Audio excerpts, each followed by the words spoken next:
चलो आगे बढ़िए चैप्टर 5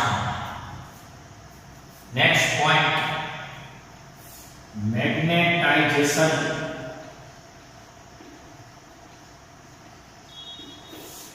अने मैग्नेटिक तीव्रता मैग्नेटाइजेशन अने मैग्नेटिक तीव्रता खास करीने मैग्नेटाइजेशन એટલે જે કાઈ ડાયપોલ્સ હોય મેગ્નેટિક ડાયપોલ્સ ઈ બાહ્ય ક્ષેત્રની ગેરહાજરીમાં અસ્તવ્યસ્ત મેગ્નેટિક ડાયપોલ્સ આને લોખંડ के निकल नो टुकड़ो छे लोखंड के निकल नो टुकड़ो छे अहींया बाह्य चुंबकीय क्षेत्रनी गैरहाजरी छे बाह्य चुंबकीय क्षेत्र लोखंड पर आपता हालमां नथी आकृति 2 डायमेंशन में आपणे विचारीए 2D तो बाह्य क्षेत्रनी गैरहाजरी आवा पदार्थ परिणामी मैग्नेटिक मोमेंट ए 0 होवाथी हालमां आ पदार्थ मैग्नेट नथी कारण के एनी अमुक डायपोल्सनी मैग्नेटिक मोमेंट आम तमने मनमा थाय डायपोल क्यां गया आपणे कैपेसिटर ना चैप्टर में कैपेसिटर वक्ते याद करो क्यों शू याद करशो कैपेसिटर वक्ते कैपेसिटर नी बे प्लेटो वच्चे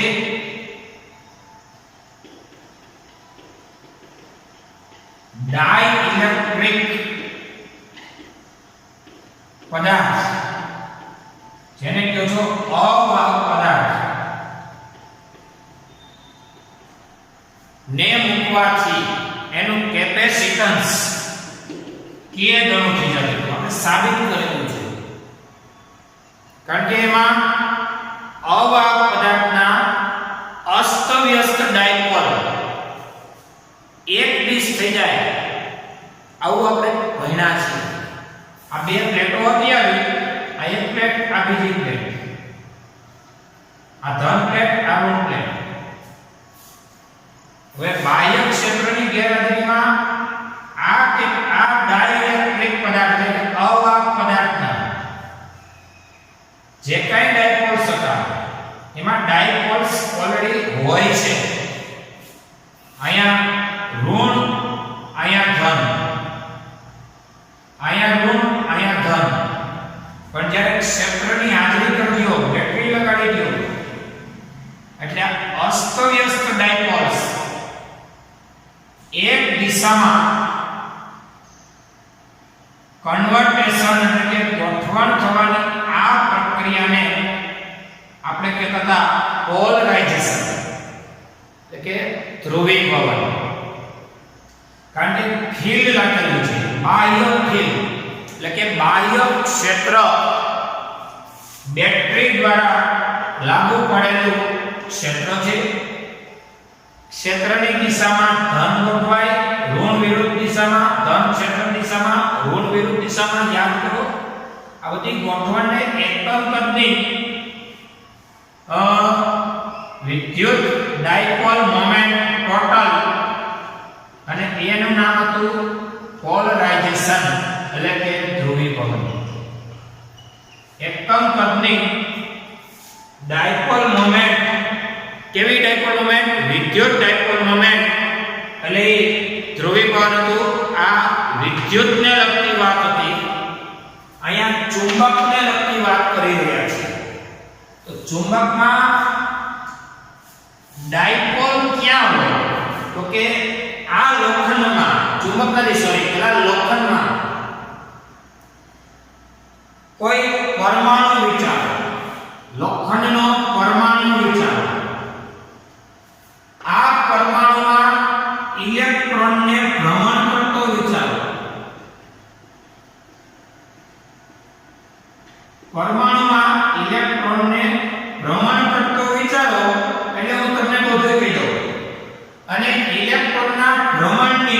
વિરુદ્ધ દિશામાં ભ્રમણની કોના ઇલેક્ટ્રોનના ભ્રમણની વિરુદ્ધ દિશામાં પ્રવાહનું નિર્માણ થાય અને આ પ્રવાહનું નિર્માણ થઈને આ પ્રવાહની દિશામાં આંગળીઓ રાખો જમણા હાથનો સ્ક્રૂનો નિયમ જમણા હાથના સ્ક્રૂના નિયમથી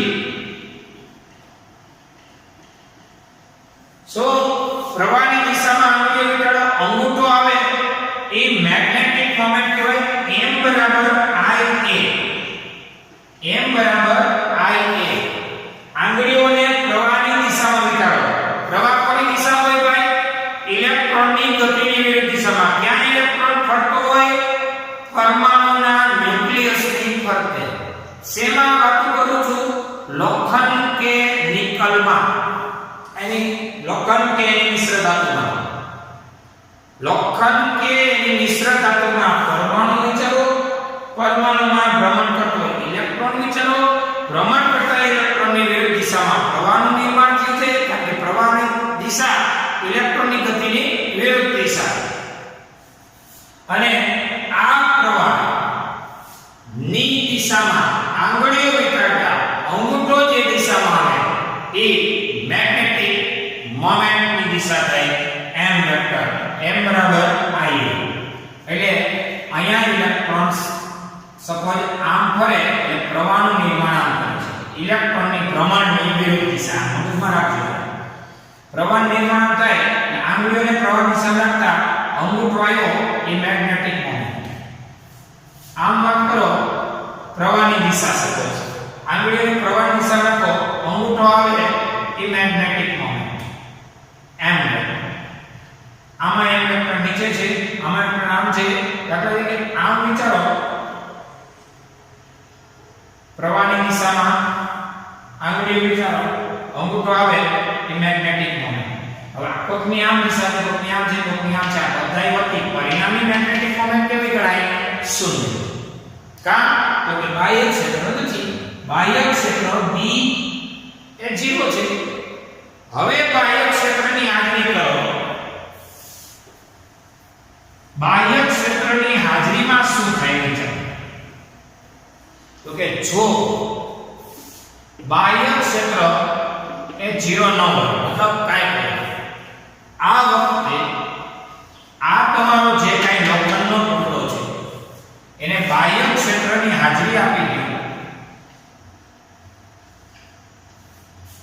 અને બાહ્ય ક્ષેત્ર ની હાજરી અને બાહ્ય ક્ષેત્ર કયા બાહ્ય ક્ષેત્રની વાત કરું ખબર વિદ્યુત ક્ષેત્રની વાત નથી કરવાની ચુંબકીય ક્ષેત્રની છે એટલે આ લોખંડના ટુકડાને ચુંબકીય ક્ષેત્રની હાજરી આપી આ ચુંબકનો નોર્થ આ ચુંબકનો સાઉથ અને અહીંયા તમે લોખંડના ટુકડાને આ લોખંડ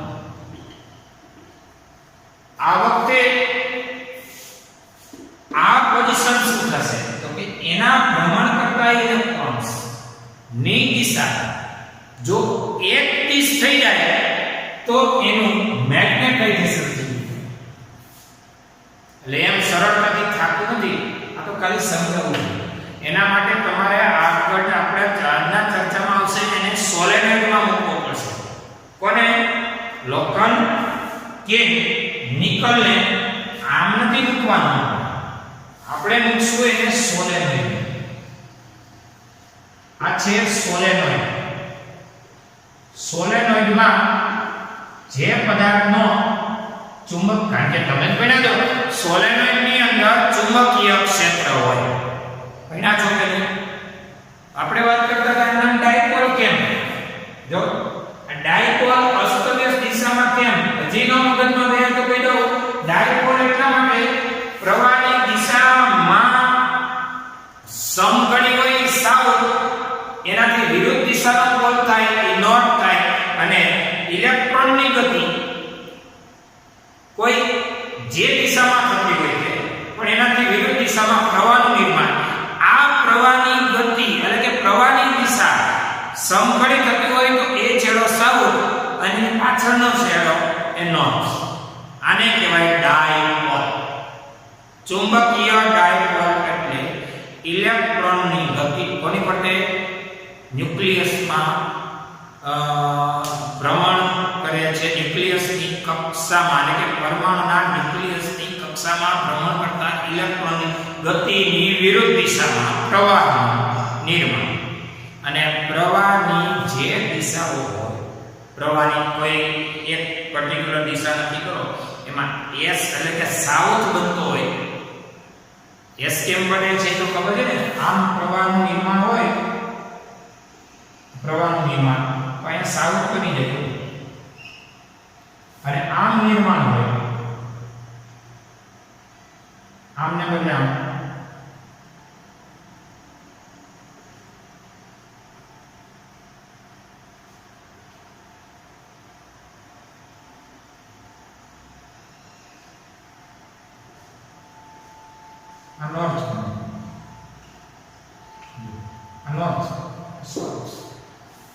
અને સાઉથ અને નોર્થ ધરાવતા બે પોલ હોય એનું નામ ડાયપોલ.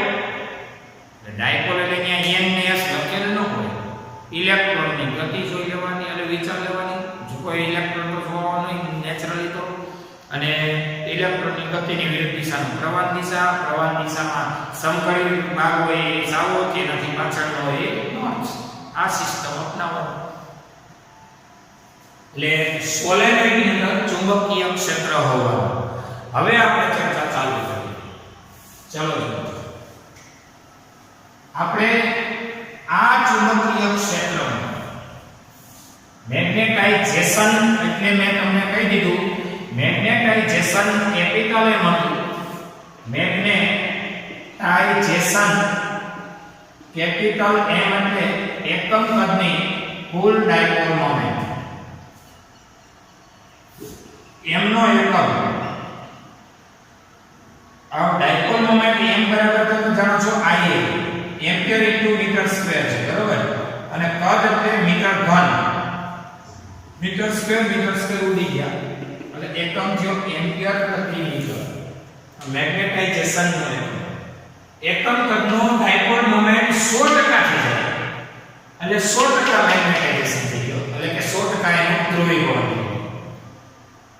એકમ કદ એટલે 1 મીટર ઘન લોખંડના ટુકડામાં ગોઠવાયેલા ઇલેક્ટ્રોન્સ, ગતિ કરતા ઇલેક્ટ્રોન એક દિશ થવાની ટકાવારી જો 50% ગોઠવાઈ ગયા, બાકીના 50% અસ્તવ્યસ્ત છે, તો એનું મેગ્નેટાઇઝેશન 50%.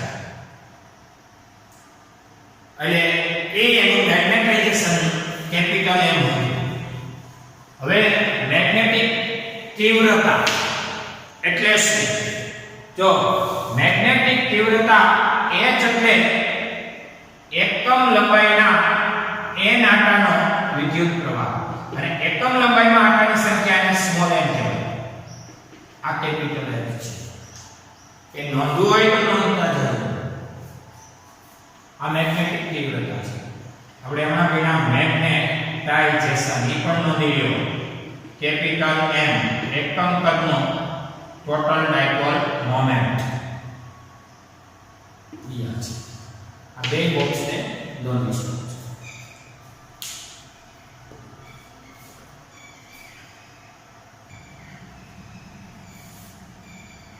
ચાલો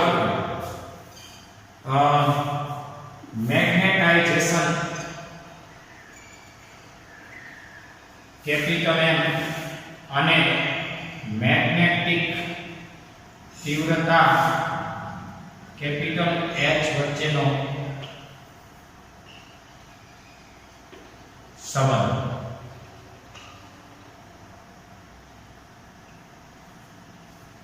ખાસ કરીને જે પદાર્થના ચુંબકીય ગુણધર્મનો અભ્યાસ કરવો હોય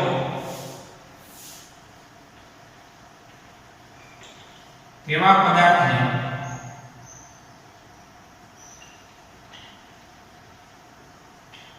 સોલેનોઇડમાં મૂકવામાં આવે છે.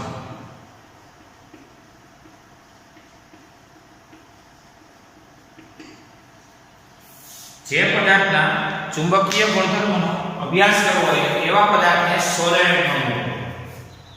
હવે શું થશે? સોલેનોઇડમાં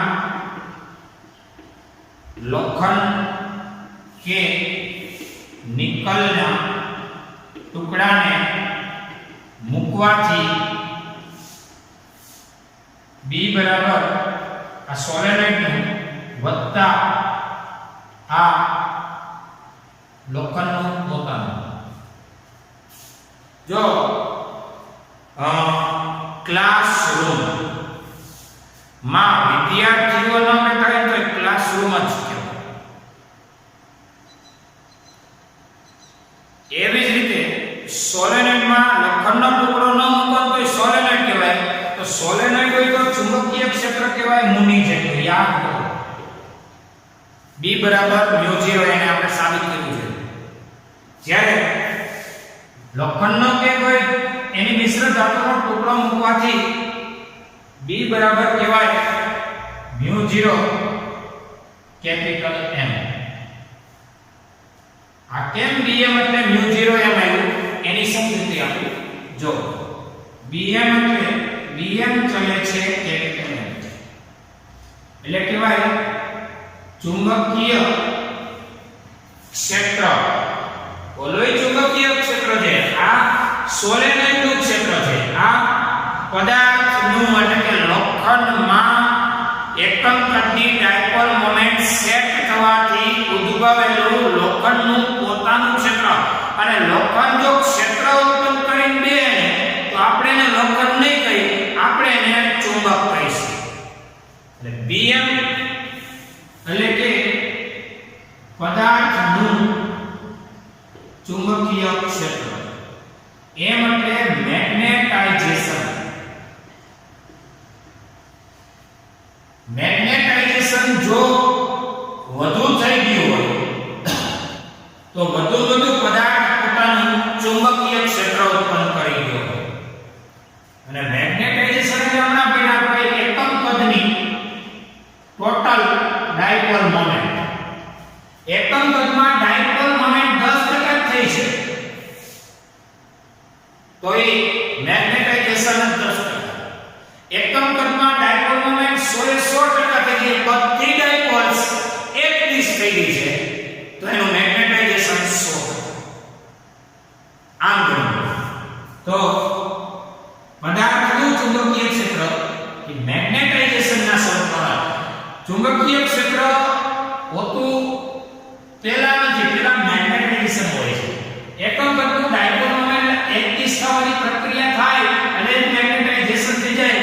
અને મેગ્નેટાઇઝેશન જેમ વધે ને એમ પદાર્થ પોતે વધુ મેગ્નેટાઇઝ થયો અથવા તો ચુંબક પદ ધારણ કર્યો. અહીંયા અચળાંક આવશે μ0 અને μ0 M ઓલો μ0 N.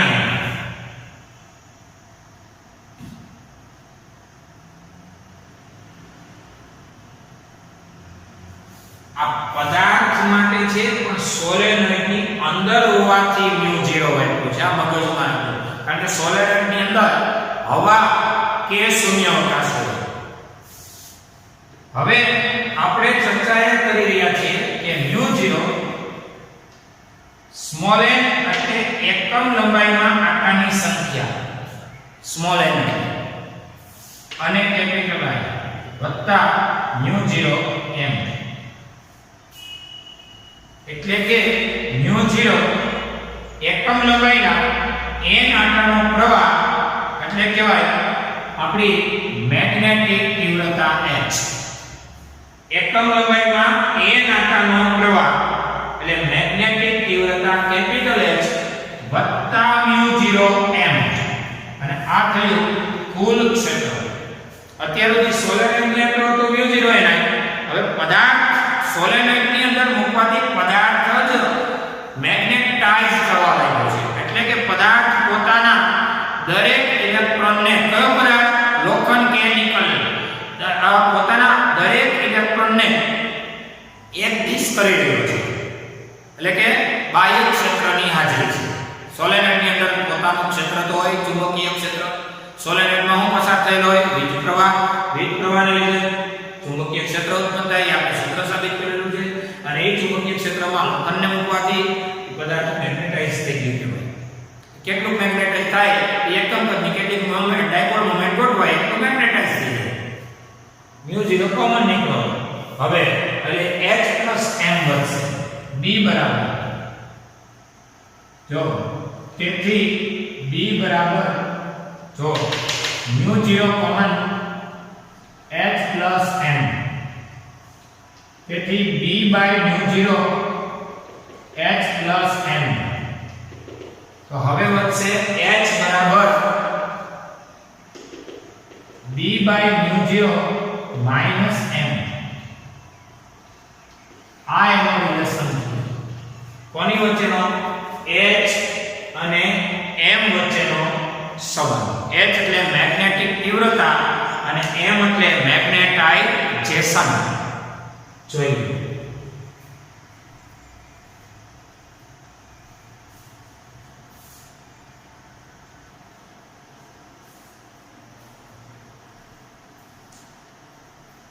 ચલો આપણે મેગ્નેટાઇઝેશન ભણી ગયા છીએ.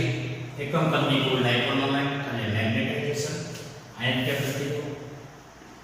એકમ કદની કુલ ડાયપોલ મોમેન્ટ એટલે જ આપણું મેગ્નેટાઇઝેશન. અને મેગ્નેટિક તીવ્રતા એટલે એકમ લંબાઈમાં n આટાનો પ્રવાહ. અને એકમ લંબાઈમાં આટાની સંખ્યા છે સ્મોલ n. પ્રવાહ એટલે કેપિટલ. આપણે ચર્ચા ચાલુ હતી કે જે પદાર્થના ચુંબકીય ગુણધર્મોનો અભ્યાસ કરવો હોય આ પદાર્થને સોલેનોઇડમાં મૂકવો જોઈએ.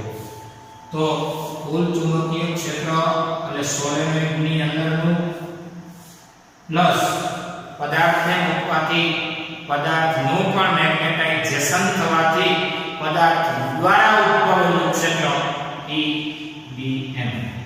આ સોલેનોઇડનું ક્ષેત્ર અને આ પદાર્થને મૂક્યા બાદ પદાર્થમાં ઉત્પન્ન થયેલું ક્ષેત્ર એમ કરી અને સોલેનોઇડમાં મૂકેલા પદાર્થને કારણે કુલ ક્ષેત્ર થયું. આ કુલ ચુંબકીય ક્ષેત્ર એટલે સોલેનોઇડનું પ્લસ સોલેનોઇડમાં મૂકવામાં આવેલા પદાર્થ દ્વારા પદાર્થનું ક્ષેત્ર એમ કરી અને કુલ ક્ષેત્ર.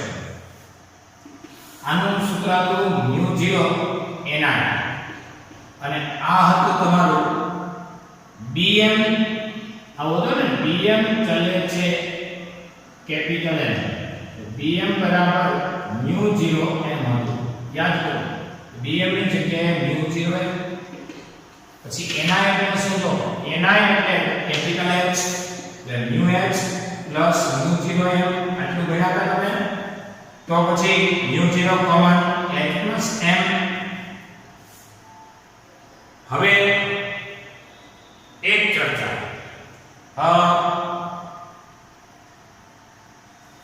અહીંયા સુધીમાં તમે જે ભણી ગયા હોય એક ચર્ચા એ કરીએ કે ભાઈ કોણ કોના સમપ્રમાણમાં છે. તો m ચલે છે h. વિચારો હવે મેગ્નેટાઇઝેશન h ના સમપ્રમાણમાં અને h એટલે એકમ લંબાઈમાં n આટાનો પ્રવાહ જેમ વધુ એમ h વધે અને જેમ એકમ લંબાઈમાં n આટામાં વધુમાં વધુ જેનો પ્રવાહ પસાર થાય એ વધુમાં વધુ મેગ્નેટાઇઝેશન થાય. કોણ? પદાર્થ. ન સમજાય તો પાછું દાખલા તરીકે આ લોખંડનો ટુકડો છે. આ લોખંડનો ટુકડો એને આપણે સોલેનોઇડમાં મૂકવો છે. આ લોખંડના ટુકડાને સોલેનોઇડમાં મૂકવો છે. આ સોલેનોઇડ છે.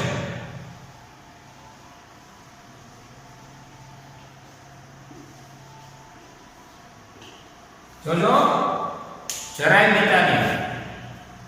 આ સોલેનોઇડ છે.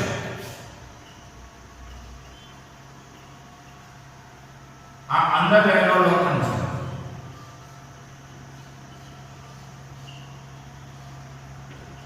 રેડી? અંદર લોખંડ ફરતો સોલેનોઇડના ધાતુના તાર. પણ એ સોલેનોઇડના તાર છે એ એકમ લંબાઈ દીઠ n આટાનો જે પ્રવાહ પસાર કરે એ પ્રવાહનું મૂલ્ય વધી જાય કે આટાની સંખ્યા વધી જાય કે બંને વધી જાય. મને શું વાંધો છે, આટાની સંખ્યા વધી જાય એટલે બીજો બહુ બધા આટા આવી જાય અથવા તો પ્રવાહનું મૂલ્ય વધી જાય તો જેથી h વધી જાય અને h વધી જાય તો વધુ એનું મેગ્નેટાઇઝેશન થાય. તમે 12 સાયન્સમાં રોજના ખાલી 2 કલાક ટાઈમ આપો એમ બને રોજની તમે 15 કલાક ટાઈમ આપવા માંડો તો તમારામાં વધુમાં વધુ સાયન્સ પ્રત્યેના ટોપિક પ્રત્યેના ઇફેક્ટિવિટી વધતી જાય. એકમ લંબાઈમાં એક આટામાં પ્રવાહ જેમ વધુ એટલે કે આટાની સંખ્યા વધી જાય તોય એક વધી જાય, પ્રવાહનું મૂલ્ય વધી જાય તોય વધી જાય, હું તો કહું બે વધારે એટલે મોટું મૂલ્ય વધે. શું બે? તો કે આટાની સંખ્યા પુષ્કળ કરી નાખાય, ઊંચો ચાલે પાસ અને પ્રવાહનું મૂલ્ય ખૂબ જ વધારે દેવાય જેથી કરીને h વધે એટલે અંદર રહેલાનું સારામાં સારું મેગ્નેટાઇઝેશન થાય. આ વાત છે. અહીંયા અચળાંક આવશે કાઈ જેને કહેવાય સસેપ્ટિબિલિટી. કાઈ h m બરાબર કાઈ h. નંબર 2 જ્યાં કાઈ મેગ્નેટિક છે, કાઈ m એટલે કહેવાય મેગ્નેટિક સસેપ્ટિબિલિટી. મેગ્નેટિક સસેપ્ટિબિલિટી તો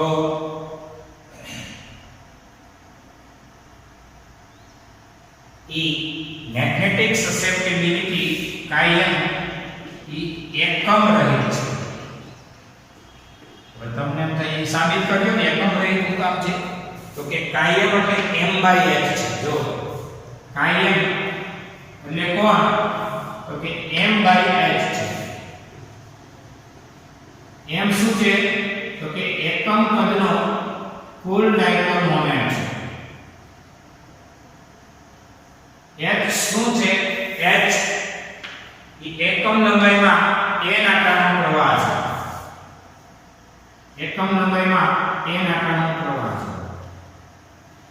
હવે અંશમાં મેગ્નેટિક મોમેન્ટ કહેવાય એમ્પિયર ઇન્ટુ મીટર સ્ક્વેર. કદનો એકમ થાય મીટર ઘન એટલે મીટર સ્ક્વેર ઉડી ગયા. આટાની સંખ્યાનો એકમ હોય, પ્રવાહનો એમ્પિયર, લંબાઈનો મીટર. હવે લો અંશમાં એમ્પિયર પ્રતિ મીટર વહ્યો છે, છેદમાં એમ્પિયર પ્રતિ મીટર વહ્યો છે. બે હરખા કેન્સલ થાય તો પછી આનો એકમ રહિત કહી શકાય. જે રાશિ એકમ રહિત હોય એ પરિમાણ રહિત હોવાનો. એ ચર્ચા અંતર્ગત આને આમાં મૂકી દો, બેને એકમાં મૂકી દો, બેને એકમાં મૂકો તો B બરાબર B એટલે ચુંબકીય ક્ષેત્ર, μ0 એટલે પરમિટિવિટી, પરમિટિવિટી હતી એપ્સિલોન 0. h plus m એટલે કે h plus m એટલે શું? તો કે m એટલે કાયમ h. B બરાબર μ0 h કોમન કાઢ્યો 1 plus કાયમ મેળવ્યો. વ્યવસ્થિત ગોઠવણ કરો. કઈ રીતે? તો કે μ0 1 plus કાઈ કયો કે કાયમ કયો મેગ્નેટિક તો છે 1 plus કાઈ h ખાલી અહીંયા આવીને ગુણાકારના ક્રમ બને અને અહીંયા આને આવું હોય તો B બરાબર આ જે કાઈ હોય તો ચાલ્યું એને હું μ કહી દઉં. જ્યાં μ એટલે μ0 1 plus કાયમ છે તમને એમ થાય એને હું કેમ મ્યુ કહો છો ભાઈ? આને શું કામ મ્યુ કહો છો? યાદ કરો, હું એમ કહું એપ્સિલોન 0 હોય એના ગુણાકારમાં કાંઈ હોય ને તો પછી એપ્સિલોન કહેવાય. જો આપણે અહીં જોજો, પ્રકાશની ઝડપ હોય કરતા વધુ કે ઓછી ઝડપ હોય ને એના માટેની સંજ્ઞા છે. હા, પ્રકાશની ઝડપ જેટલી ઝડપ હોય ને, પ્રકાશની ઝડપ જેટલી તો જ સંજ્ઞા સી 3/8 કરે. એથી વધુ કે એથી ઓછી હોય તો એની સંજ્ઞા છે v. સી ને એમ તમારા મ્યુ 0 ના ગુણાકારમાં કંઈક હોય તો એને મ્યુ 0 ન કહેવાય, પછી મ્યુ કહેવાય. એપ્સિલોન 0 ને આરે કંઈક ગુણાકારમાં હોય તો એને પછી એપ્સિલોન કહેવાય. એટલે કોઈ માધ્યમની અહીંયા પરની એબિલિટી થઈ ગઈ. જ્યાં મ્યુ એટલે મ્યુ 0 જો અહીંથી કેટલું આ મ્યુ 0 કૌંસમાં 1 પ્લસ i એટલે કોણ તો મ્યુ. તો હવે વાત કરીએ આગળ ચર્ચા. આ નંબર 3 થી આગળ ચર્ચા એવી કરવી છે કે તમારી પાસે અહીં જોતા રહેજો, ઓલરેડી એક સૂત્ર છે મ્યુ r બરાબર મ્યુ બાય મ્યુ 0, એટલે કે ચુંબકની સાપેક્ષને કહેવાય રિલેટેડ. ચુંબકની સાપેક્ષ પરમિએબિલિટી એટલે મ્યુ બાય મ્યુ 0, એટલે મ્યુ બરાબર કહેવાય મ્યુ 0 ઇન્ટુ મ્યુ r. આવી ગુણાકાર. હવે તમારી પાસે આ સમીકરણ ઓલરેડી 4 છે તૈયાર થઈ ગયું. 4 ને 5 આરે હરખાવી, 4 ને 5 સરખાવો. અહીંયા મ્યુ છે તો અહીંયા છે, મ્યુ 0 છે તો અહીંયા છે. તો સરખાવો એટલે શું થયું? 1 પ્લસ m એટલે મ્યુ r. મ્યુ r એટલે કોણ? 1 પ્લસ m. આ પણ એક રિલેશન છે. મ્યુ r એટલે 1 પ્લસ m. ટેક્સ્ટબુક m નથી બોલતો, ખાલી બોલે છે. કાઈ વાંચાય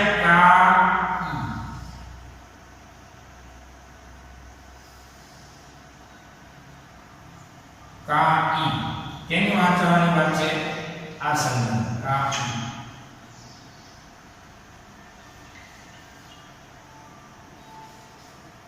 જોઈએ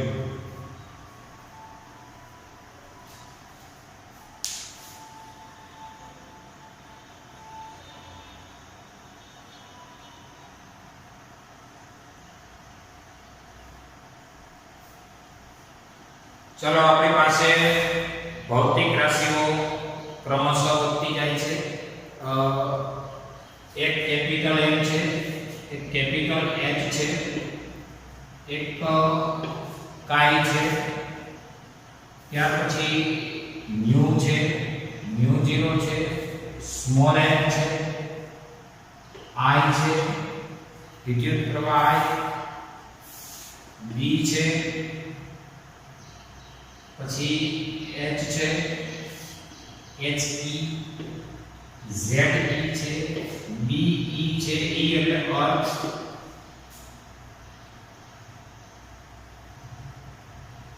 I છે angle of D,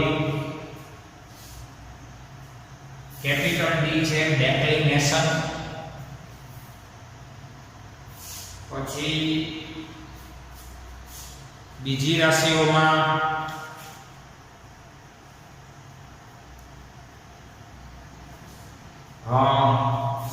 mu r છે, પછી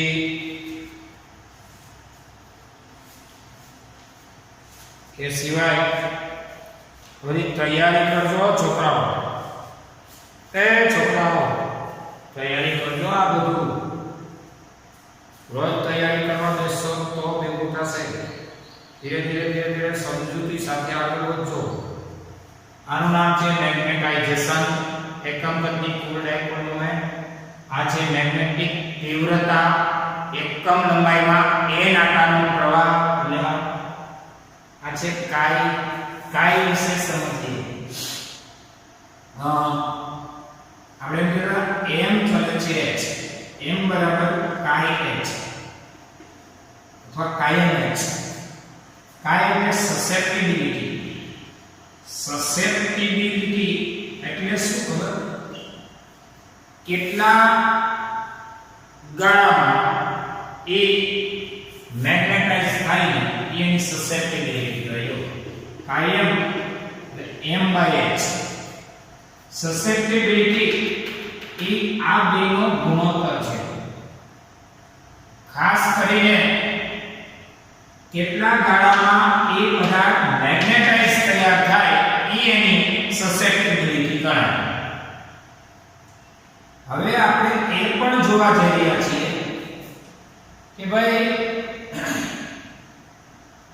આ જે સસેપ્ટિબિલિટી છે એ અચળાંક છે, નો ડાઉટ, પણ એ ગુણોત્તરનું મૂલ્ય છે. એકમ રહિત છે, પરિમાણ રહિત છે. દાખલા તરીકે એકમ લંબાઈમાં n આકારનો પ્રવાહ વધે ને તો મેગ્નેટાઇઝેશન વધે, એટલે વધુના છેદમાં વધુ. દાખલા તરીકે એકમ લંબાઈમાં h એટલે શું? એકમ લંબાઈમાં n આકારનો પ્રવાહ એટલે કે n. એકમ લંબાઈમાં આકાર સંખ્યા શું છે? દાખલા તરીકે એકમ લંબાઈમાં n આકારનો પ્રવાહ ઓછો હોય એટલે મેગ્નેટાઇઝેશન ઓછું થાય, નાના મૂલ્યનું થાય મેગ્નેટાઇઝેશન. અને આ નાનું ગુણોત્તર તો અચળ જ છે. દાખલા તરીકે 1/2 કયો કે 50/100 કયો, આ ગુણોત્તર કેવો રહેવાનો? અચળ રહેવાનો. એટલે આ કાયમ છે, એ અચળાંક થઈ જાય. બધા જુદા પદાર્થનો કાયમનું મૂલ્ય એ જુદું હોય.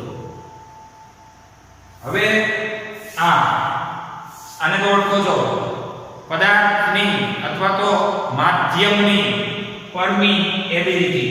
આ શૂન્યાવકાશની પરમીએબિલિટી. આ એકમ લંબાઈમાં આટાની સંખ્યા સ્મોલ n. આ તો પ્રવાહ ઓળખો છો. આ ચુંબકીય ક્ષેત્ર, આ સમક્ષિતિજ ચુંબકીય ક્ષેત્ર, શિરોલંબ ચુંબકીય ક્ષેત્ર. આ તો આવી ગયું છે. આવરો ડેક્લિનેશન, બે પેલા વચ્ચેનો કોની વચ્ચેનો? મેરિડિયન વચ્ચેનો ખૂણો. અને આવડો સાપેક્ષ પરમીએબિલિટી. બધું ચર્ચા ચાલુ રાખજો, જોઈએ.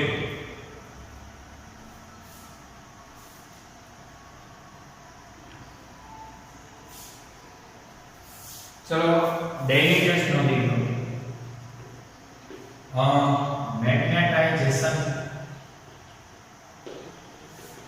અને મેગ્નેટિક તીવ્રતા સમજાવો.